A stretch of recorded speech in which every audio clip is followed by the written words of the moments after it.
എന്നോട് എന്റെ തെറാപ്പിസ്റ്റ് പറഞ്ഞു എന്റെ ഒരു പുതിയ കാര്യം സ്റ്റാർട്ട് ചെയ്തു. അപ്പൊ ഞാൻ എന്ത് ചെയ്തെന്നത്, ഒരു പുതിയ ശീലം. പണ്ട് ഞാൻ വിട്ടുകളഞ്ഞൊരു ശീലമുണ്ട്. ഞാൻ എപ്പോഴും ബുക്സ് വായിക്കായിരുന്നു പണ്ട് ചെറുതിലെ. കോളേജ് ടൈം വരെ എപ്പോഴും ബുക്ക് വായിക്കുന്ന ഒരാളായിരുന്നു ഞാൻ. എന്ത് കിട്ടിയാലും വായിക്കും. എന്റെ അമ്മ പറയും ചോറിനുണ്ടെങ്കിൽ ഒരാൾക്ക് ബുക്ക് വേണം. അന്ന് മൊബൈലില്ല. അപ്പൊ ഞാൻ ന്യൂസ് പേപ്പറോ ബുക്കോ ഒക്കെ എടുത്ത് വായിച്ചേക്കി അങ്ങനെയാണ് ചെയ്തിട്ടുണ്ടായിരുന്നത്. പിന്നെ ഞാൻ അങ്ങോട്ട് വിട്ടുപോയി. വലുതായപ്പോ നേരമില്ല, ബുക്സ് വായിക്കാനുള്ള ഇൻട്രസ്റ്റും പോയി. പക്ഷേ എന്നോട് എന്നെ ഡോക്ടർ പറഞ്ഞു, ഐ മീൻ തെറാപ്പിസ്റ്റ് പറഞ്ഞു, നമ്മള് എന്തെങ്കിലും ഒരു ഹാബിറ്റ്, എന്തെങ്കിലും ഒരു ഹോബി, വാട്ടവർ, അതൊന്ന് റീസ്റ്റാർട്ട് ചെയ്യണം. അത് ഭയങ്കരമായിട്ട് ഹെൽപ്ഫുൾ ആയിരിക്കും ആങ്സൈറ്റി ഇഷ്യൂസിനൊക്കെ. അപ്പൊ ഞാൻ എന്ത് ചെയ്തു, ആലോചിച്ചപ്പോ ചെയ്ത് ശീലമുള്ള ഒരു പരിപാടിയാണല്ലോ, വീണ്ടും റീസ്റ്റാർട്ട് ചെയ്യാന്ന് വിചാരിച്ചിട്ട് ഞാൻ എന്റെ വീടിന്റെ തൊട്ടടുത്തുള്ള പബ്ലിക് ലൈബ്രറിയിൽ വന്നിട്ട് ഒരു മെമ്പർഷിപ്പ് എടുത്തു. 100 രൂപയാണ് മെമ്പർഷിപ്പ് ഒരു വർഷത്തേക്ക്. But it's good, it's really worth it. നമ്മളിവിടെ വന്നിട്ട് നമുക്ക് കിട്ടുന്ന ഒരു നൊസ്റ്റാൾജിയ ഉണ്ട്. പഴയ കുറേ ബുക്സും അതിൻ്റെ ഇടയിൽ നമുക്ക് ഇഷ്ടമുള്ളത് ചൂസ് ചെയ്യാം. കുറേ മലയാളം ബുക്സ്, കുറേ English books, what you can പിക്ക്. എന്നിട്ട് നിങ്ങൾ എടുത്ത് ടൈം എടുത്ത് വായിക്കുക. എന്തൊരു നല്ല പരിപാടിയാണെന്നറിയോ. ബുക്സിന്റെ ഇടയിൽ എനിക്ക് ഇഷ്ടമുള്ളത് ചൂസ് ചെയ്ത് വായിക്കുക. കുറേ ബുക്സ് ഉണ്ട് ഇവിടെ, പഴയ ബുക്സ്. എനിക്ക് തോന്നുന്നു 1950s അത്രയും പഴയ ബുക്സ് ഒക്കെ ഉണ്ട്. ഐ തിങ്ക് എല്ലായിടത്തും കാണും. ഞാൻ 2-3 മാസമായിട്ട് ഇവിടെ വരുന്നു. ഇവിടെ ഒരു പ്രത്യേക വൈബാ. നമുക്ക് ഇങ്ങനെ നൊസ്റ്റാൾജിയ ഫീൽ ചെയ്യും. പണ്ടത്തെ കുറെ ബുക്സിന്റെ മണവും.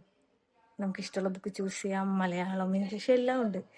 നമുക്ക് ആകെ ഫീ വരുന്നത് 100 rupees എന്താണ് ഫോർ 1 year. നമുക്ക് എത്ര ബുക്സ് ആണെങ്കിലും വായിക്കാം, എന്തോരം വേണമെങ്കിലും. എനിക്കിത് ഭയങ്കര ഇഷ്ടപ്പെട്ടു.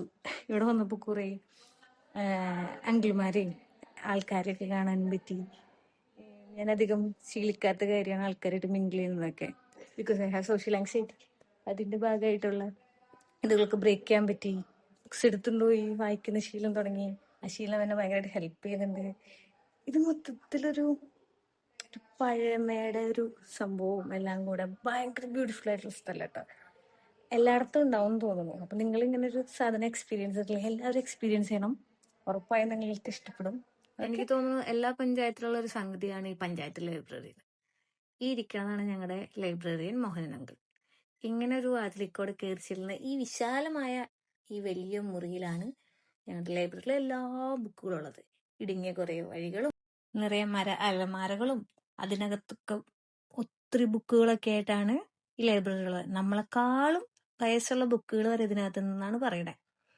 പലവക നോവല്, ജീവചരിത്രം, ലേഖനങ്ങള്, ബാലസാഹിത്യം, രാഷ്ട്രീയം എന്ന് വേണ്ട എല്ലാവിധ ടോപ്പിക്കുകളിലുമുള്ള ബുക്കുകൾ നമുക്ക് ഇതിനകത്ത് നിന്ന് എടുക്കാൻ പറ്റും.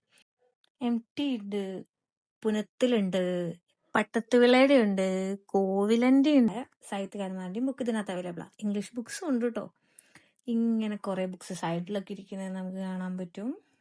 പിന്നെ കുറെ ബുക്സ് അലക്ഷ്യമായിട്ട് അവിടെ ഇവിടെ ഇട്ടേക്കുന്ന മാധവിക്കുട്ടിയുടെ കണ്ടോ.